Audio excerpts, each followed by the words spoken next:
Inicialmente, quero agradecer ao convite para, mais uma vez, participar do evento desse 19º Congresso Brasileiro de Ortodontia de 2014, patrocinado pela Sociedade Paulista de Ortodontia, bem como a outorga pela comissão científica do evento, desta honraria que leva o nome do ilustre Dr. Rubens Simões de Lima, justa homenagem a um homem de ciência e que muito me honra recebê-lo.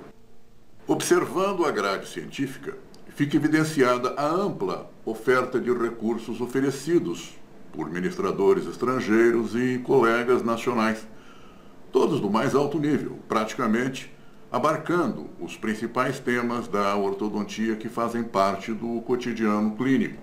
Como se trata de um conclave que congrega especialistas, presume-se que as mais diferentes abordagens façam parte do conhecimento de todos, em maior ou menor grau. Por isso, abordarei um tema que não faz parte do dia a dia do profissional, mas que, em verdade, para mim, é o mais importante por tratar-se da pedra basilar na qual sustenta-se a odontologia como um todo, a oclusão, e como ela é fundamental para a concretização de um tratamento ortodôntico com finalização em equilíbrio autossustentável, ou seja, equilíbrio mantido exclusivamente através do sinergismo do sistema composto pelos elementos neuro, ósseo, dento, músculo, articulares. Há necessidade da eleição de um paradigma de sistema que sirva como um elemento comparativo. Esses crânios pré-históricos, que fotografei no Museu de Antropologia de Joinville, refere-se a crânios dos sambaquis. Pela observação das características dos diversos segmentos ósseos, que não possuem crescimento e desenvolvimento próprios, uma vez que são consequência das matrizes periostais, capsulares que os orientam, podemos inferir as funções que geraram essas magníficas máquinas de mastigar.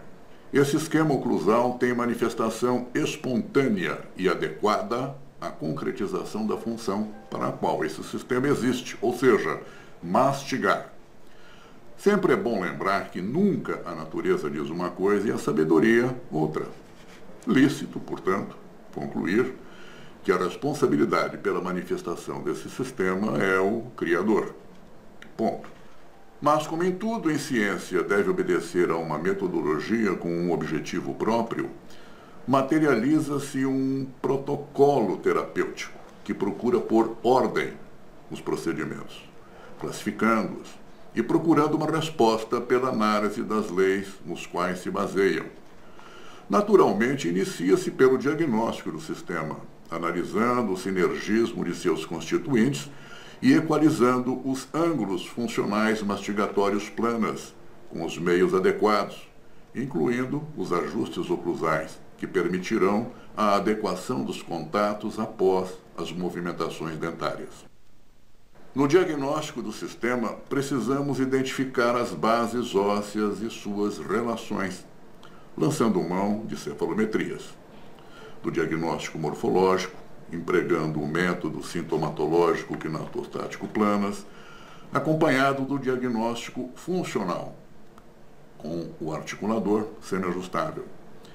A complementação com tomografias computadorizadas tipo Cone-Beam e a ressonância nuclear magnética completam o elenco diagnóstico. Este quadro mostra várias combinações de bases ósseas maxilo-mandibulares, com maxila normal, com mandíbula retroposicionada, mandíbula normal com maxila protraída e por aí vai. Procuraremos a combinação ideal de boa relação maxilo-mandibular. Com essa finalidade, tenho preferências pelas cefalometrias de Binner e Ricketts, que evidenciam com muita clareza as características biotipológicas do sistema, permitindo identificações claras dos desvios nos padrões de crescimento, daí podendo inferir os distúrbios funcionais que os geraram. O diagnóstico sintomatológico quinatostático planas permite analisar os modelos segundo seus referenciais craniométricos, como ófrium, subnasal, gnátio, gônios e tragos bilaterais, identificando alterações morfológicas e situando-as com precisão, incluindo aí as várias possibilidades do posicionamento mandibular, lidas na ficha gnatostática.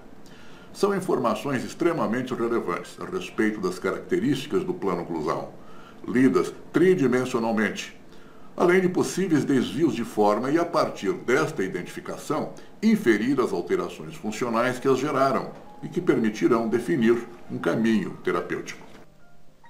As informações extraídas desta ficha gnatostática irão permitir a interpretação adequada da forma e posição dos modelos segundo parâmetros definidos, identificando os vários tipos de desvios de bases ósseas e ou dentárias.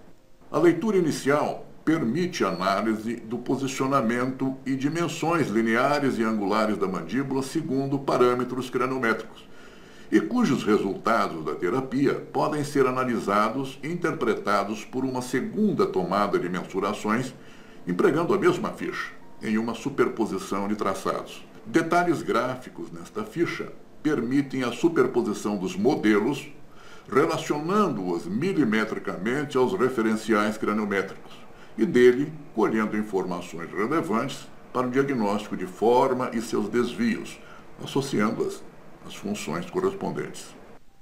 O diagnóstico funcional refere-se às informações que o articulador semiajustável proporciona, no caso, o Dentatus ARL planas, que é do tipo não Arcon, onde as esferas condilares fazem parte do membro superior, cujas informações permitem identificar as anomalias oclusais em cêntrica e movimentos excêntricos com grande precisão, e ao mesmo tempo evidenciar os ângulos funcionais mastigatórios planas através da mesa incisal ajustável. Os elementos cujo sinergismo procuramos identificar são forma e situação do plano oclusal, trajetórias condilares, alturas cuspídeas, curva de decolagem e trajetória dos incisivos. Tais referenciais craniométricos têm suas mensurações lineares e angulares identificadas na figura. Este conjunto arquitetônico ósseo é consequência direta das matrizes funcionais periostais e capsulares, esta última dividindo-se em orofaciais e neurocranianas, cuja função gerou as induções de plastias ósseas adequadas àqueles estímulos. Função adequada gera forma adequada. Os dentes são apenas figurantes nesse sistema, cujo equilíbrio vai depender de uma afinação perfeita entre seus constituintes. Nesta orquestra não pode haver um instrumento dissonante. Aquelas referências cranianas são agora transpostas para o articulador, dispositivo que se presta exatamente para estudá-las, compreendê-las e interpretá-las adequadamente permitirá recolher os subsídios fundamentais para a elaboração de um protocolo terapêutico fundamentado em conceitos de equilíbrio, cuja equação de Tillman nos aponta o peso específico de cada constituinte em suas relações. Por exemplo, aumentando-se o valor de um fator do numerador, há que se diminuir outro do numerador. Ao se aumentar um fator no denominador, diminuir-se-á o valor de um ou outro fator deste denominador. Em suma, em consequência do aumento ou diminuição de qualquer valor no numerador, automaticamente deverá ser aumentado ou diminuído, respectivamente, algum valor no denominador com a finalidade de manutenção do equilíbrio do sistema. Esses conceitos são fundamentais para se entender oclusão e deste tema extrair o necessário conhecimento para fazer parte às necessidades terapêuticas. Oclusão funcional balanceada bilateral. Este é o esquema oclusal de manifestação espontânea na natureza, quando a função mastigatória é exigida em sua íntegra e cuja eficiência, otimizada, surge a partir de uma função de grupo, cuja formação da curva de Monson ensejará o balanceamento bilateral final. Ângulos funcionais mastigatórios. Não existe mastigação bilateral se tais ângulos não forem simétricos. O deslizamento das superfícies oclusais opostas, como o desenho sugere, deve gerar ângulos semelhantes de ambos os lados das arcadas. No caso de diferenças, a mastigação far-se-á exclusivamente do lado em que este for menor. Não há exceções. E é notório o grande dano neuromuscular, com reflexos na forma, que uma mastigação unilateral provoca. E se ocorrer na infância, será responsável por inevitáveis assimetrias de desenvolvimento, consequente de desvios na direção do padrão de crescimento. Este fato contraindica a atitude equivocada de postergar o tratamento para aguardar a dentição permanente para só então intervir. O ajuste oclusal é um capítulo de vital importância na obtenção do equilíbrio pós-tratamento ortodôntico. Se cabe ao ortodontista mover dentes, deve também saber o que fazer com eles depois, pois são removidos de uma situação de equilíbrio patológico e colocados em outra situação na qual o sistema neuromuscular pode lhe ser hostil, e na maioria das vezes o é. É absolutamente óbvio que novas situações e novos contatos precisam e devem ser ajustados de forma a evitar prematuridades ou contatos deflectivos e permitir que as pressões sejam uniformemente distribuídas. Quem mais deve conhecer oclusão é o ortodontista, responsável que é pela movimentação dentária. Diria mais, além do dever, ele tem a obrigação de dominar esse campo.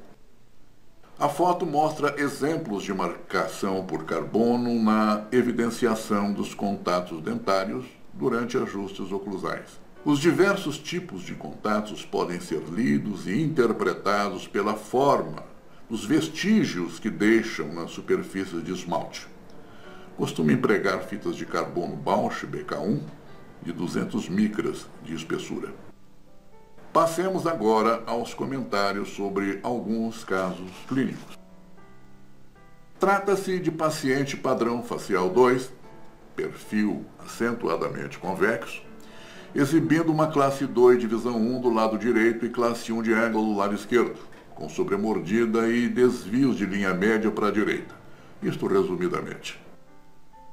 Ambos os traçados cefalométricos evidenciam maxila em muito boa posição e mandíbula retroposicionada, como atestam a profundidade facial de Ricketts e o eixo de estresse em posição poste de Binler, evidenciando que, em hipótese alguma, o relacionamento de bases ósseas seja normalizado por distalizações de segmentos ou extrações de premolares superiores. Claramente, constata-se hipodesenvolvimento da matriz funcional capsular orofacial, com o AFAI, ou seja, altura facial inferior, reduzido, e mandíbula linearmente subdimensionada em relação aos demais segmentos ósseos. O modelo gnatostático da paciente relaciona-se a pontos craniométricos específicos e pode-se observar, na margem inferior da base superior, paralelismo ao plano de Camper. Este tipo de modelo revela a verdadeira posição do plano oclusal, que pode ser examinado em todas as posições, informações importantíssimas na elaboração de um plano de tratamento. A tomada gnatostática com arco facial, que recolhe as medidas craniométricas, transpondo-as para o gnatostato, que possui dispositivos que as identificam e as transportam para a ficha gnatostática, que presta-se a muitos registros, como as do perfil, posicionamento da mandíbula, identificando milimetricamente qualquer desvio, permitindo distinguir um desvio de linha média como consequência de um desvio de mandíbula, de dentes ou de crescimento assimétrico, que evidentemente encaminham para terapias bastante específicas. No presente caso, registrou-se um desvio de mandíbula de 3 milímetros para o lado direito. A responsável pelo desvio da linha mediana infere-se facilmente dos reflexos de tal desvio nas ATMs, entre outras informações relevantes. O tratamento de eleição, fruto do diagnóstico colhido nas fontes citadas, sugeriu o equilibrador planas, muito útil para prover estímulos que desenvolvam respostas verticais de crescimento em locais específicos, no caso, apenas nos hemissegmentos mandibulares, vencendo em pouco tempo o problema da sobremordida, retroposicionamento mandibular, aumento da matriz funcional capsular orofacial e liberando-a ou destravando-a, de sorte a permitir o crescimento intrínseco dentro de suas possibilidades genômicas. Enfim, induzindo estímulos para a recomposição das dimensões e relações de bases ósseas. Os dentes são apenas consequência. As fotos mostram um novo relacionamento oclusal, com o plano oclusal em processo de maturação, onde já se observa o reposicionamento adequado da mandíbula com normalização da linha mediana, diminuição da sobremordida e sobressaliência e tudo o que daí decorre. A sequência natural da terapia envolveu a fase ortodôntica, onde todos os pequenos defeitos posicionais são facilmente resolvidos e que precede os procedimentos para a finalização em equilíbrio autossustentável. Aspectos oclusais observados após análise dos fatores de equilíbrio, sem qualquer tipo de contensor, o que impediria a autorregulação dirigida do sistema. Aspectos em lateralidade, evidenciando uniformidade de contatos dentários nos movimentos excêntricos mandibulares, com forças mastigatórias uniformemente distribuídas e responsáveis pela eficiência mastigatória, onde cada grupo de dentes vai responder por suas responsabilidades no ato de cortar, rasgar e moer adequadamente os alimentos, com estímulos saudáveis a provocar respostas teciduais ósseas que conferem rigidez no sistema. Aspecto do sistema 3 anos após o término do tratamento, absolutamente sem qualquer contenção. O equilíbrio fica a cargo dos adequados contatos oclusais excêntrica e nos movimentos excêntricos, ou seja, nas cargas mastigatórias distribuídas uniformemente, sem prematuridades, por todos os elementos dentários envolvidos. Tal equilíbrio é mostrado no esquema que ilustra estas fotos em lateralidade direita e esquerda, correspondentes a um esquema oclusal balanceado bilateral. Os movimentos e contatos em trabalho e balanceio e suas correspondências nos posicionamentos das cabeças de mandíbula em suas respectivas forças articulares, tal como em um pantógrafo cuja sincronicidade de coordenação é indissociável.